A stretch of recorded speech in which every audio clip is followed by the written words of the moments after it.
Good morning, friends, and welcome back. Boy, do we have a fun day in store for you. First things first, we're going to go down on the farm with our new extension dean, Jorge Atiles, and read a book. Do you know what sound a cow makes? Maybe.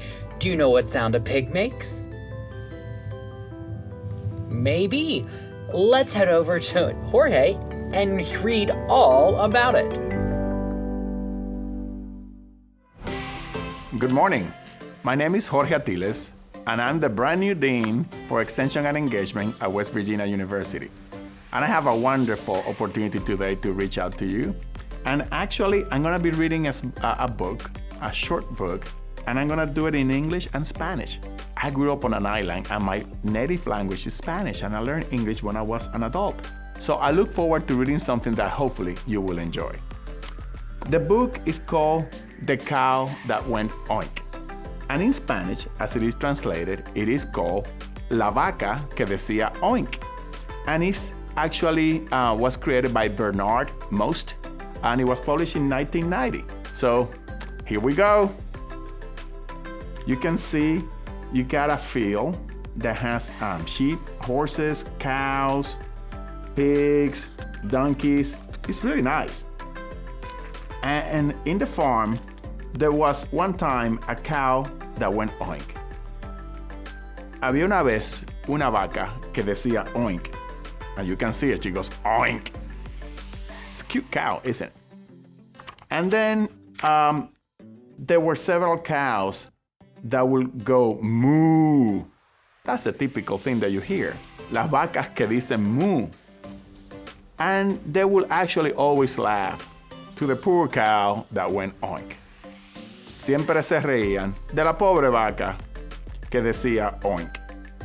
You can see oink, moo, moo, oink.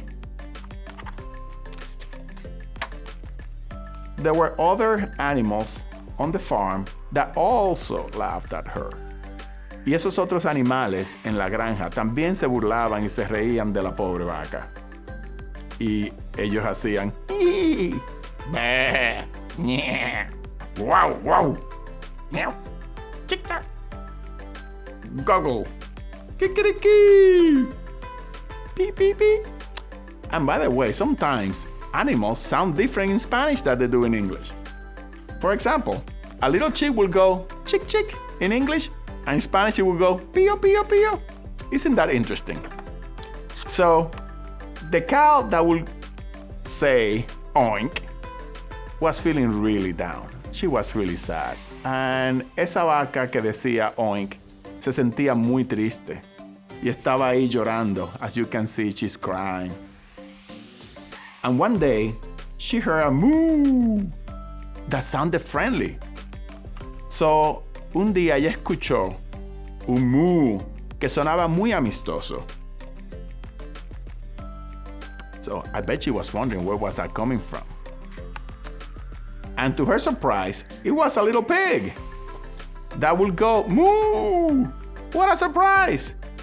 Era una cerdita que decía moo. ¡Qué sorpresa! You can see them across each other. The other pigs, they will go oink, and they will laugh at the little one that will say moo. Los cerdos que decían oink se reían de la cerdita que decía moo. Same situation, and you can see them oink oink ha ha ha ha ha oink oink ha ha ha ha ha. The other animals also started to laugh at her. Los otros animales también empezaron a reírse de ella. As you can see how they did it. You know, kikiriki, ha ha ha, ni-ha, hi-ha. La cerdita que decía moo se sentía muy triste. Very much like the cow, the little pig, she was feeling really sad. A la vaca que decía oink se le ocurrió una idea.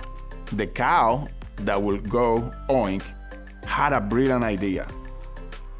She was gonna teach the little pig at the steer oink to say oink.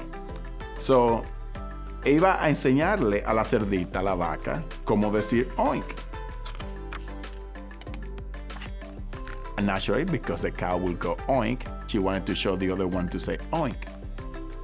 Así pues, la vaca que decía oink, dijo oink muy fuerte, y la cerdita que decía moo, escuchó con atención.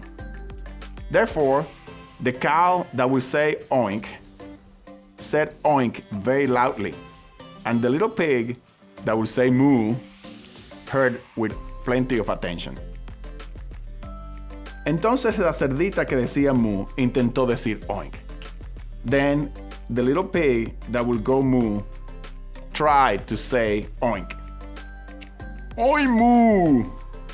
Oink? That doesn't sound like oink.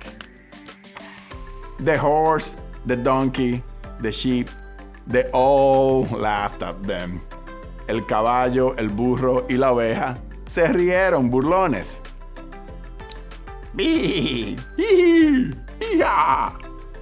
Pero la cerdita que decía moo no les hizo caso y siguió imitando a la vaca.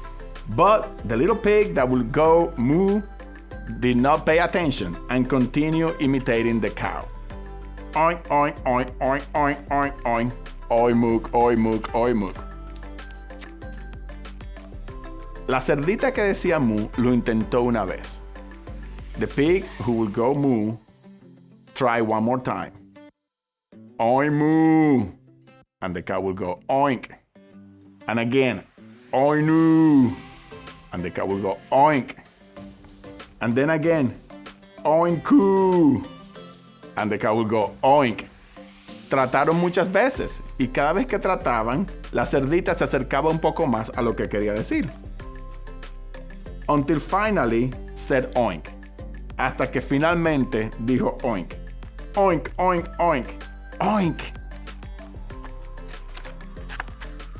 Ahora que la cerdita sabía decir oink, intentaría enseñar a la vaca a decir moo. Now that the little pig knew how to say oink, then she tried to teach the cow how to say moo. Moo. Oink. Moo. Moink. Moo. La vaca que decía oink intentó decir moo. The cow that went oink tried to say moo. And this again provoked the laughter from the rooster, the turkey, and the duck. Esto provocó las risas burlonas del gallo, el pavo y el pato. Kikiriki. Quack, quack, quack, quack, quack. That's how ducks do in Spanish. Pero la vaca no les hizo caso y siguió imitando a la cerdita. But the cow did not pay attention and continued imitating the little pig. Moo, moo, moo, moo, moo. Moink. La vaca que decía oink lo intentó una vez. Moinku. Moo. Y otra. Moink. Moo. They tried several times. And then again, otra vez más. Mook. Moo. Hasta que finalmente dijo moo. Until finally the cow said moo. Moo, moo, moo.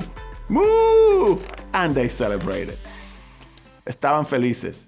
La vaca y la cerdita estaban muy contentas. Ambas podían decir moo y oink. They were extremely happy because each one now could say moo and oink. Now they could say both. Oink, moo, moo, oink. De todos los animales de la granja, eran los únicos que podían decir moo y oink. Of all the animals on the farm, the two of them were the only ones that could say moo and oink. At the end, the one that laughed the most was the one that laughed the best. Al final, el que ríe el último, ríe mejor. Muha, oinha, oinha, muha. And that is the end of the story. I hope you liked it. The book is available in both Spanish and English, and I hope you enjoy it. And I hope you had a good time too. It was a great time for me. Thank you very much. Who's ready to make some non-Newtonian fluid? I am. Let's head over to Jason and Hayden and learn how. Hello, my name is Jason Philhart. I am a program coordinator for WVU Extension. I'm a STEM program coordinator, so I work with science, technology, engineering, math, and most of my projects fall under the STEM Care banner, which is a joint venture between Milan and WVU. This is my son, Hayden. Hayden, tell him how old you are. 5. And what's your favorite color? Green. Green. That's great, because today we're going to be reading Bartholomew and the Oobleck, and we're going to be doing a project making Oobleck right here, right now. So, would you like to get started, Hayden? Yes. Okay. So first, I'm going to go over some of the things that we need. You'll need cornstarch. You'll need paper towels, wet wipes, and probably a wet towel, because whenever Hayden and I make this, our kitchen becomes pretty much a disaster, huh, Hayden? Yeah, I was saying to my dad, my mom would get mad because the table and the chair were really messy. Yeah, the table and the chair are really messy whenever we made it, so you want to have plenty of stuff to clean up. There was pink everywhere. There was pink everywhere, that's right. Yeah, but simply the red turned into pink. The red turned into pink, right, because we used food coloring as well. So whenever we made some Oobleck earlier, we used pink and then we used yellow, but we decided to save the green for here on when we were making our video, huh, buddy? Yeah. Yes, okay. So we have a cup, a measuring cup with water, spoon to mix, and we have a clear Pyrex pan.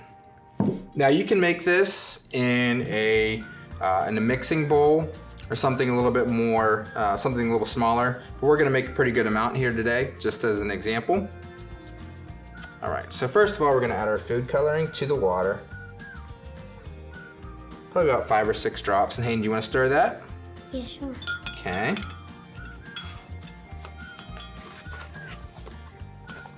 All right. So then we're gonna add some cornstarch to our pan. And we'll start by adding probably about 3/4 of a bag of cornstarch.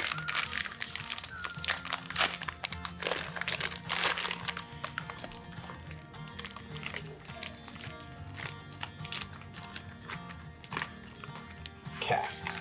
So whenever we're making our Oobleck is a mixture of basically just cornstarch and water.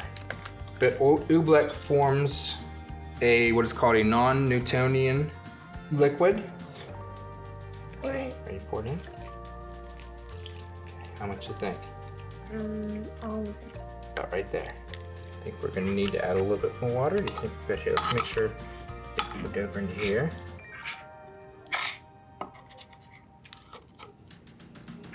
Good, we need just a little more water, I think, huh? It's looking bright It's green. looking pretty bright green, huh? Yeah, it's looking pretty bright now. So our Oobleck concoction, it acts both like a solid sometimes and a liquid at other times. And this is an example of a suspension. So you can see it flow, right?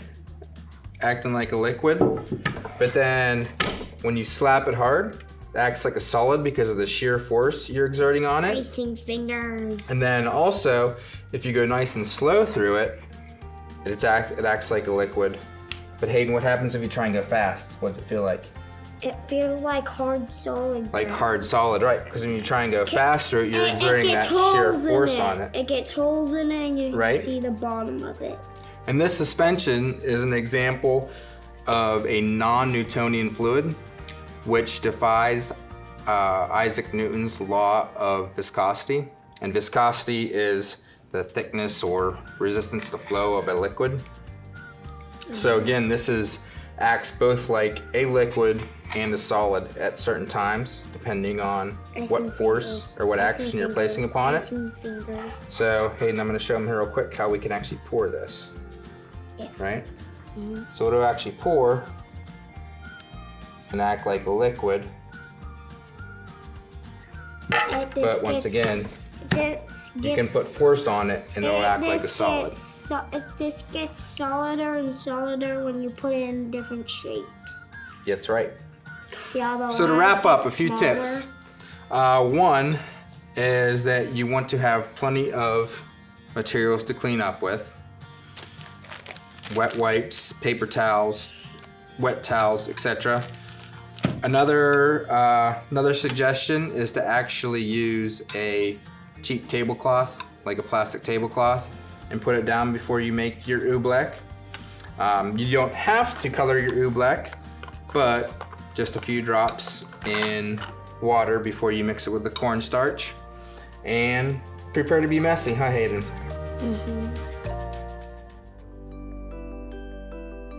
And now, let's go back to Jason and Hayden for a preview reading of Bartholomew and the Oobleck. We're gonna read Bartholomew and the Oobleck. All right, good job. So like he said, we're gonna read Bartholomew and the Oobleck by Dr. Seuss. They still talk about it in the Kingdom of Did, as the year the king got angry with the sky. And they still talk about the page boy, Bartholomew Cubbins. If it hadn't been for Bartholomew Cubbins, that king and that sky would have wrecked that little kingdom.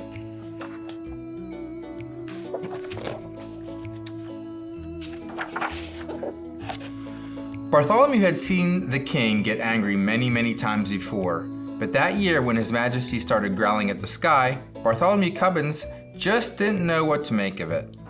Yet all that year, the old king did it. All year long, he stared up into the sky above his kingdom, muttering and sputtering through his royal whiskers. Humph, the things that come down from my sky. All spring, when the rain came down, he growled at that. All summer, when the sunshine came down, he growled at that.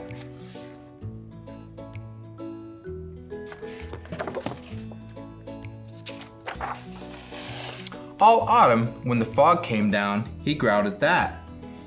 And that winter, when the snow came down, he started shouting, "This snow, this fog, this sunshine, this rain, bah, these four things that come down from my sky." But King Derwin, Bartholomew tried to calm him. "You've always had these same four things come down."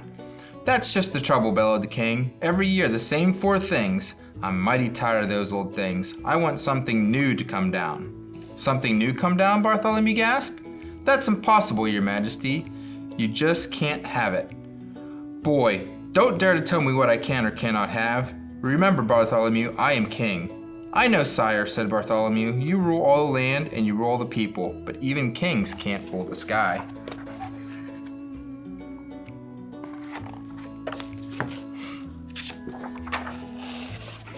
"Can't, eh?" His Majesty flew into a terrible rage. "Well, maybe other kings can't do it, but maybe I'm the one king who can. You mark my words, Bartholomew Cubbins, I will have something new come down." But how to get something new to come down? That was rather hard to think up, and for many days the old king stomped around, trying to figure out some way to do it. Then finally, late one night, when all the lords and ladies of the palace were fast asleep, just as the king was buttoning his royal nightshirt, he suddenly stopped still. A strange wild light began to shine in his gray-green eyes. "Why, of course," he began laughing. "They can't do it for me. Bartholomew Cubbins, blow my secret whistle. Quick, call my royal magicians." "Your magicians, Your Majesty?" Bartholomew shivered. "Oh no, Your Majesty, don't call them." "You hold your tongue, Bartholomew Cubbins. You do as I command you. Blow my secret whistle." "Yes, sire," Bartholomew bowed. "But Your Majesty, I still think that you may be very sorry."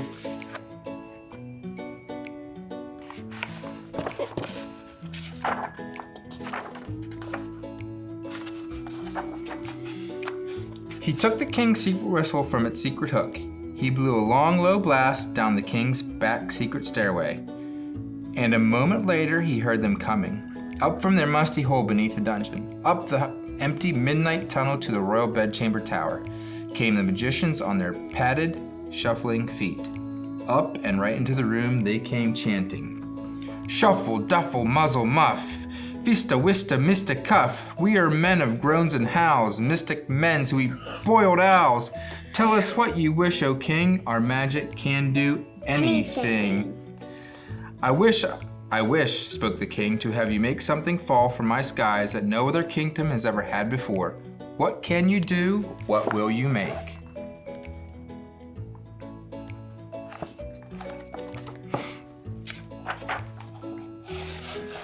For a moment they stood thinking, blinking their creaky eyes. They then spoke a word, one word.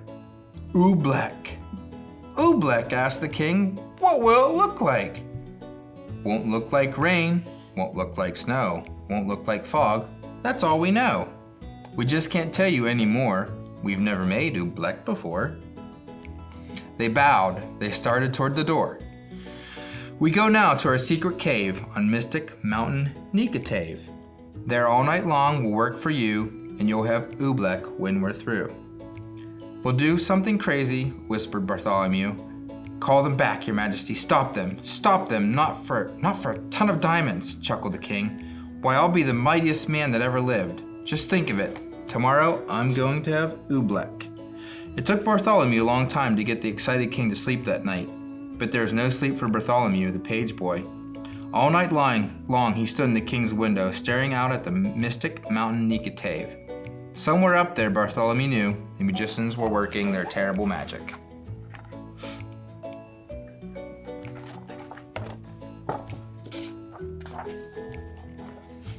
All night the magicians did. All night they walked circles around their magic fire, making magic mumbling with their clucking tongues. Oh, snow and rain are not enough. We must make some brand new stuff. So feed the fire with wet mouse hair. Burn an onion, burn a chair. Burn a whisker from your chin and burn a long sour lizard skin. Burn yellow twigs and burn red rust and burn a stocking full of dust. Make magic smoke green thick and hot. It sure smells dreadful, does it not? That means the smoke is now just right, so quick before the day gets light. Go magic smoke, go high, go rise into the kingdom sky. Go make the Oobleck tumble down on every street in every town. Go make the wondrous Oobleck fall. Oh, bring down Oobleck on us all.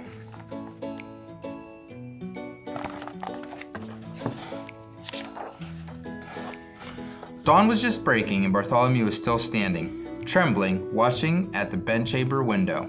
But now as the sun rose, Bartholomew smiled. Those silly magicians had not done a thing. Then, suddenly Bartholomew Cubbon stopped smiling. Was he seeing things? No, there was something strange up there in the sky. At first it seemed like a little greenish cloud, just a wisp of greenish steam, but now it was coming lower, closer down toward the fields and farms and houses of the sleeping little kingdom. It was swirling around the topmost turrets of the palace. Tiny little greenish specks were shimmering in the air right over his head. Queer little greenish blobs just about the size of grape seeds. He stretched out his hand. He started to catch one, then he pulled his hand back. There was something frightening about those blobs. Bartholomew slammed the window shut. Wake up, your majesty, he shouted. Your Oobleck is fallen.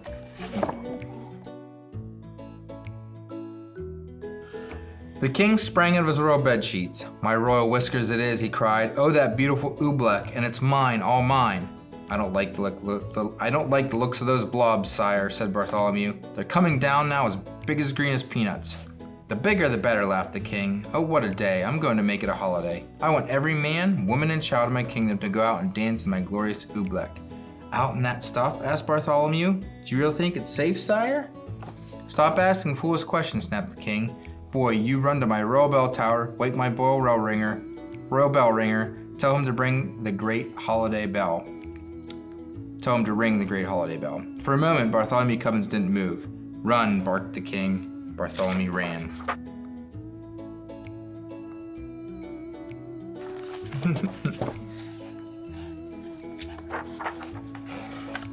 Across the sleeping palace, Bartholomew ran. Then up the ladder of the high bell tower, he climbed the bell ringer's little cubbyhole in the belfry. "Ring your bell," he called. "His Majesty the King proclaims today a holiday." The old man crawled out of his cot. He grabbed the bell rope. "What's the holiday for, Bartholomew?" "You'll find out soon enough," said Bartholomew. The bell ringer yanked the rope. Nothing happened. He yanked it harder. Still nothing happened. "Hey, what's wrong with my bell?" he murmured. "I better take a look outside." He poked his head out through the little trap door.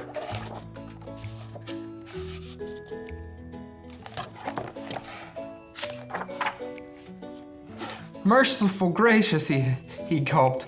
"What's that all over my bell, like greenish molasses?" "Not only your bell," Bartholomew cried. "Look at that poor robin down there in that tree. She's stuck to her nest. She can't move a wing. That Oobleck's gooey, it's gummy, it's like glue." "Ooh," the bell ringer wrung his hands. "If that green stuff sticks up robins, it'll stick up people too." "Someone's got to warn the people," cried Bartholomew. "Gotta wake them and warn them to stay inside their houses." "I'll tell the royal trumpeter," he shouted. He turned and slid like lightning down the bell tower ladder.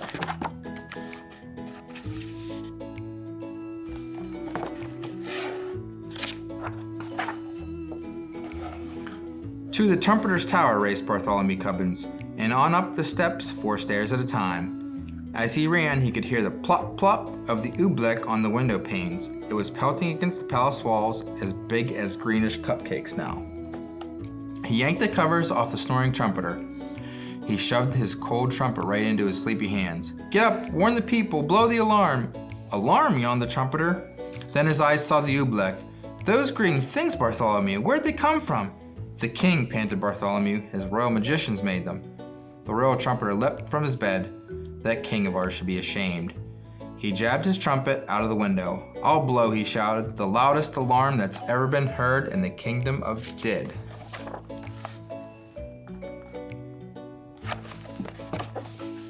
That'd be a funny part. But all the royal trumpeter blew was a glug.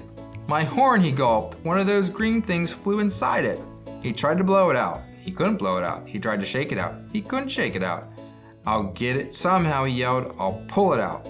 "No," shouted Bartholomew. "Don't you touch it." The trumpeter's hand was already in it. His fingers grabbed hold of the lump of oobleck. He could feel it squiggle around in his fist like a slippery potato dumpling made of rubber. He pulled with all his might. The oobleck began to stretch. Then, gloing, the oobleck snapped back inside the trumpet. It yanked his arm back in, right up to the elbow. "I can't wiggle a finger," the trumpeter wailed. "Oh, Bartholomew, what do I do?" "I don't know, and I hate to leave you stuck to your horn, but if you can't warn the people of the kingdom, I've got to find someone who can." Out of the room and down the stairs raced Bartholomew Cubbins. Hey friends, want to know how Bartholomew and the Oobleck ends? Be sure to visit our Energy Express YouTube channel to join Jason and Hayden and hear the ending. Thanks for joining us today. We'll see you all tomorrow. Bye-bye.